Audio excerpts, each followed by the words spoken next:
अगर आपकी थिंकिंग झूठ पर बेस्ड है तो आपको कंट्रोल करना बहुत आसान है। कोई भी आकर के आपको कुछ भी बोल देगा और आप उसके बहकावे में आ जाओगे और आप उसके वश में हो जाओगे जब भी आपका टाइम खराब होगा तब। और टाइम कब खराब होता है? हमेशा ही खराब होता है। सब कुछ अनित्य है, यानी सब कुछ टेम्पररी है। अच्छे के बाद बुरा आता है, बुरे के बाद अच्छा आता है। बट जो हमारी अंडरलाइंग स्टेट है वो बुरी ही होती है, क्योंकि जो मिल जाता है वहां पे ध्यान नहीं जाता है।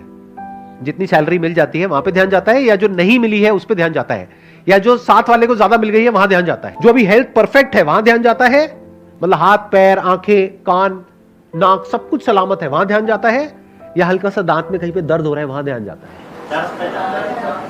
समझ गए क्या होता है? This is life. तो अब थोड़ा ध्यान से समझते हैं। प्रॉब्लम्स दो तरह की है, एक है फिजिकल, एक है साइकोलॉजिकल। फिजिकल प्रॉब्लम्स के लिए क्या चाहिए? पैसा चाहिए। कैसे चाहिए? वो आप अपनी कैपेबिलिटी देखो, अपना फैमिली बैकग्राउंड देखो, अपनी सिचुएशन देखो, खुद सोल्यूशन निकालो। उसमें मैं या मेरे जैसा कोई भी कुछ नहीं कर सकता। और जो आकर के आपको कह रहा है कि मैं आपकी लाइफ बदल दूंगा, तो वो आपको बेवकूफ बना रहा है। इस बात को समझ जाओ, जितनी जल्दी समझ सकते हो उतनी जल्दी, क्योंकि कोई भी आपको पैसा कमा करके नहीं देगा। आपकी बड़ी गाड़ी आए ना आए, उसकी बड़ी गाड़ी पक्की है अगर आप उसकी बातों में आ गए तो ये दुनिया बहुत ही कनिंग है, बहुत सेल्फिश है, पूरी तरह से अंदर से करप्ट है। करप्शन आप लोगों की, हमारी सबकी नस नस में दौड़ रहा है। यहां पर कितने हैं जो गवर्नमेंट जॉब की तैयारी कर रहे हैं? चलो मान लेते हैं कि अभी आप तैयारी कर रहे हो और आपकी गवर्नमेंट जॉब लग जाती है।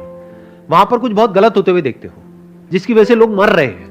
आकर के अपने घर में बात करते हो अपने पेरेंट्स से कि ऐसा कुछ हो रहा है, क्या मैं आवाज उठाऊं, क्या मैं कुछ बोलूं, किसी को कंप्लेंट करूं, क्या मैं उनसे लड़ूं? तो आपके पेरेंट्स क्या कहेंगे? इग्नोर कर दो, क्या फर्क पड़ता है, अपने काम से काम रखो। तो क्या आपके पेरेंट्स करप्ट नहीं है? तो वो जो आपके सबसे क्लोज है इस दुनिया में, वो जिन पे आप ब्लाइंड ट्रस्ट कर सकते हो, अगर वो ही करप्ट है तो बाकी दुनिया का तो छोड़ ही दो। बाकी दुनिया तो बेच के खा जाएगी आपको। तो इस दुनिया में you need to be as strong as possible, as fit as possible. क्यों? इसलिए नहीं कि सामने वालों को डोमिनेट करना है या अपनी उस पावर को, अपनी उस पोजीशन को यूज करना है सामने वालों को दबाने के लिए, उनको डराने के लिए, उनका टॉर्चर करने के लिए। इसलिए नहीं, इसलिए कि ये दुनिया आपका टॉर्चर ना कर सके, ये दुनिया आपको ना दबा सके, ये दुनिया आपका नाजायज फायदा ना उठा सके। इसलिए you need to be as fit as you can. Survival of the fittest is the law of this universe. Survival of the fittest मतलब क्या? कि आप इतने कैपेबल हो कि आप कुछ भी करके कहीं से भी कितना भी पैसा कमा सकते हो, तब आप एक्चुअल में कैपेबल हो। अगर किसी पर डिपेंड हो तो आप कैपेबल कहां हो? तब तो आप कठपुतली हो। कड़वा है लेकिन सच है।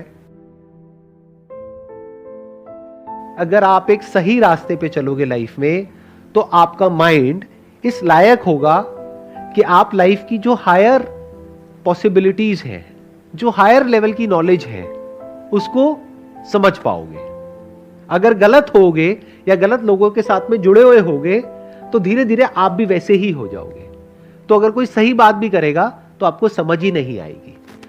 तो अगर आप अधर्म के साथ रहे तो कीड़े मकोड़ों की तरह जियोगे और कीड़े मकोड़ों की तरह मरोगे। आप चाहे जियो चाहे मरो, उससे किसी को कोई फर्क नहीं पड़ता है।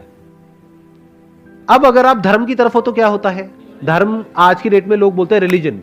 अरे रिलीजन की बात नहीं कर रहा हूं। धर्म का मतलब होता था आज से हजारों साल पहले लॉज ऑफ द यूनिवर्स। उसके हिसाब से चलोगे तो आप धर्म के रास्ते पे चल रहे हो, लॉज को वायलेट करोगे तो अधर्म के रास्ते पे चल रहे हो। सबसे बड़ा लॉ क्या है इस यूनिवर्स का?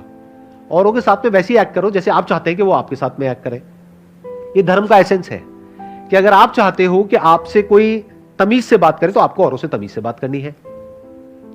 आपको दुनिया के साथ में वैसे ही एक्ट करना है जैसे आप चाहते हो कि दुनिया आपके साथ में एक्ट करे, अगर आप उस सिचुएशन में हो तो। यह धर्म है। जो आदमी सही रास्ते पे चल रहा होता है उसके अंदर डर नहीं होता है, उसकी सेल्फ एस्टीम हाई होती है, वो सेंसिबल होता है, वो ये समझ सकता है कि सही क्या है गलत क्या है, इसके बीच में वो फर्क देख सकता है। इस फर्क को देखने को इंटेलिजेंस कहते हैं, यानी वो इंटेलिजेंट होता है, वो वाइज होता है। तो जो इंसान इंटेलिजेंट है, वाइज है, वो जो हमारे स्क्रिप्चर्स है, वेद है, उपनिषद है, उनको समझ सकता है। कहते हैं ना एंड में जीत हमेशा धर्म की होती है, सच की होती है। तो जीत क्या है और हार क्या है जिंदगी के मकसद से? कौन जीता कौन हारा?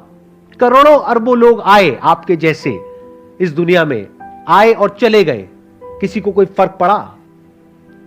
तो उसमें से कौन जीता कौन हारा? कौन जीता इस जिंदगी में और कौन हार गया? जिंदगी का जो हाईएस्ट पॉसिबिलिटी है, ह्यूमन होने का जो एक्चुअल में मतलब है, जिसने उस पॉसिबिलिटी को एक्सप्लोर कर लिया और जिसने उसको अचीव कर लिया, वो जीत गया, बाकी सब हार गए। तो करोड़ों अरबों खरबों लोग हार गए और कुछ लोग जीत गए। कौन है वो कुछ लोग जो धर्म के रास्ते पे चले?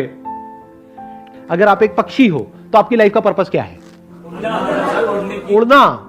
अगर वो पक्षी उड़ ही ना पाए पूरी जिंदगी, जमीन पे ही जिया, जमीन पे ही मरा, तो क्या कहेंगे? वो जीता या हारा? हार गया। ऐसे ही इंसान की जिंदगी की हाईएस्ट पॉसिबिलिटी क्या है जो जानवर नहीं कर सकता? ऐसा क्या है जो इंसान कर सकता है? इंसान खुद को जान सकता है, जानवर खुद को नहीं जान सकता, क्योंकि जानवर एक क्वेश्चन ही नहीं पूछ सकता, हु एम आई। तो ये क्वेश्चन आप पूछ सकते हो और आपके अंदर वो इंटेलिजेंस है कि इस क्वेश्चन के एंड तक आप जा सकते हो। ये है जीत, बाकी सब है हार।